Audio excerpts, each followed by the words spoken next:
Kisah Nabi Ayub alaihi salam, kesabaran yang berbuah nikmat. Kisah Nabi Ayub alaihi salam disebutkan dalam Al-Quran sebanyak 4 kali. Salah satunya dalam surat Shad ayat 41 hingga 44. Dalam kisah ini kita akan menyaksikan kesabaran Nabi Ayub yang diberi cobaan oleh Allah Subhanahu wa Ta'ala berturut-turut, kehilangan harta benda, anak-anak, dan menderita penyakit di sekujur tubuh. Nabi Ayub hidup di sebuah daerah bernama Haran di sekitar Syams bersama istri dan anak-anaknya. Ayub alaihi salam adalah seorang nabi yang sangat kaya raya di negerinya. Beliau memiliki lahan pertanian yang luas dan hewan ternak yang banyak. Dengan semua harta benda yang dimilikinya, Nabi Ayub tidak lupa bersyukur kepada Allah Subhanahu wa Ta'ala. Beliau selalu mempergunakan hartanya untuk kebaikan, seperti bersedekah dan memberi pekerjaan kepada orang yang membutuhkan. 20 tahun berlalu, Allah memberi cobaan kepada Nabi Ayub. Pertama, semua tanaman dan hewan ternaknya mati, terserang hama penyakit. Tidak ada satupun yang tersisa. Meskipun begitu, Nabi Ayub tetap bersyukur kepada Allah dan lebih rajin beribadah. Berikutnya, anak-anak Nabi Ayub yang berjumlah 12 orang meninggal dunia.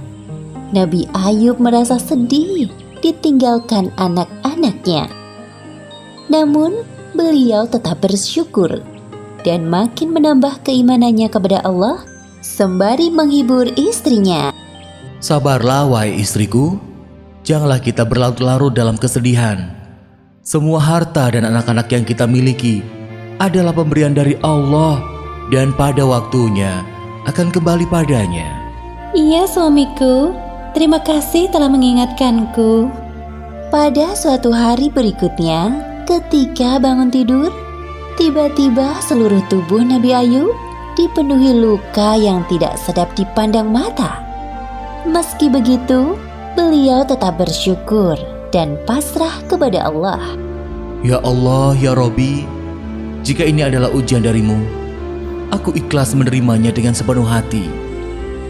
Hari demi hari berlalu, penyakit Nabi Ayub semakin parah, sehingga menyebabkan orang-orang di sekitarnya menjauhinya. Wahai Ayub, pergilah kau bersama istrimu dari negeri ini. Setidaknya agar kami tidak khawatir akan tertular penyakitmu. Mendengar hal itu, Nabi Ayub hanya diam dan tetap bersabar. Akhirnya, Nabi Ayub dan istrinya meninggalkan negeri itu dan tinggal di suatu tempat yang jauh dari pemukiman penduduk. 18 tahun berlalu, usia Nabi Ayub semakin bertambah lanjut dan mulai kesulitan dalam beraktivitas. Selain disebabkan karena usia, juga karena penyakitnya yang tak kunjung sembuh. Setiap hari Nabi Ayub selalu bersabar dan berikhtiar sampai semua hartanya habis. Hal itu menyebabkan Nabi Ayub dan istrinya hidup serba kekurangan. Meskipun begitu, Rahmah, sang istri, sangat setia mendampingi beliau. Wahai suamiku, engkau adalah seorang Nabi Allah. Pastilah Allah akan mengabulkan doamu jika engkau meminta kesembuhan. Aku merasa kasihan melihatmu kesulitan dalam beribadah. Maafkan aku kalau lancang berkata seperti ini. Wahai Rahmah istriku, ingatkah kau berapa tahun kita hidup dalam kenikmatan? Kurang lebih 20 tahun wahai suamiku. Sebenarnya aku amat malu meminta kepada Allah. Kita ini diuji kurang dari 20 tahun sudah mengeluh seperti ini. Hari demi hari, penyakit Nabi Ayub semakin parah dan mempersulitnya untuk beribadah. Ya Allah yang Maha Penyayang, ketika Engkau memberiku ujian, aku coba bersabar menerimanya. Namun, jika ujian itu mempersulit ibadahku kepadamu, maka kiranya Engkau angkat penyakitku ya Allah. Seketika itu, terdengar suara dari langit. Seperti yang disebutkan dalam Al-Quran surat Shad ayat 42. Allah berfirman, "Hentakkanlah kakimu, inilah air yang sejuk untuk mandi dan minum." Saat mendengar suara itu, Nabi Ayub bangkit dari ranjang dan menghentakkan kakinya ke tanah. Lalu muncullah air. Kemudian ia gunakan air yang memancar itu untuk mandi dan minum. Seketika itu, hilanglah semua penyakit dari badan Nabi Ayub. Ketika itu, istri Nabi Ayub yang baru masuk ke dalam rumah kaget melihat sosok laki-laki di dalam kamar Nabi Ayub. Maaf, Anda siapa?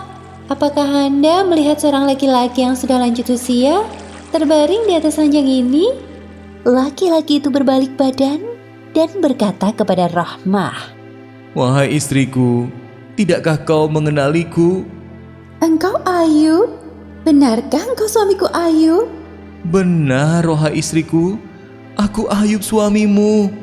Allah telah menyembuhkan penyakitku dan mengembalikan tubuh dan parasku seperti saat muda dulu. Alhamdulillahirrabbilalamin.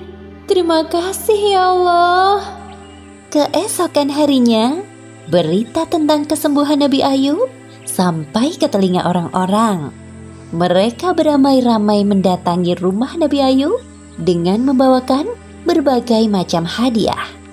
Kemudian Allah memberi kekayaan hingga 2 kali lipat dari harta yang dulu dimilikinya. Selanjutnya, Allah memberi karunia kepada istri Nabi Ayub. Kemudian ia pun hamil anak kembar selama beberapa kali, seperti yang disebutkan dalam Al-Quran surat Shad ayat 43. Dan kami anugerahi dia dengan mengumpulkan kembali keluarganya, dan kami lipat gandakan jumlah mereka sebagai rahmat dari kami dan pelajaran bagi orang-orang yang berpikiran sehat. Demikianlah akhir kisah Nabi Ayub alaihissalam yang diberi ujian bertubi-tubi dari Allah Subhanahu wa Ta'ala. Hikmah yang dapat kita ambil dari kisah ini: pertama, hendaknya kita selalu bersabar saat ditimpa cobaan. Kedua, innama al usri yusra. Di balik kesulitan ada kemudahan, seperti yang dijanjikan Allah dalam Al-Quran. Dan ketiga, jangan lupa untuk selalu berdoa dan berikhtiar, karena Allah Subhanahu wa Ta'ala selalu mendengar doa hambanya yang beriman. Wallahu a'lam bishawab.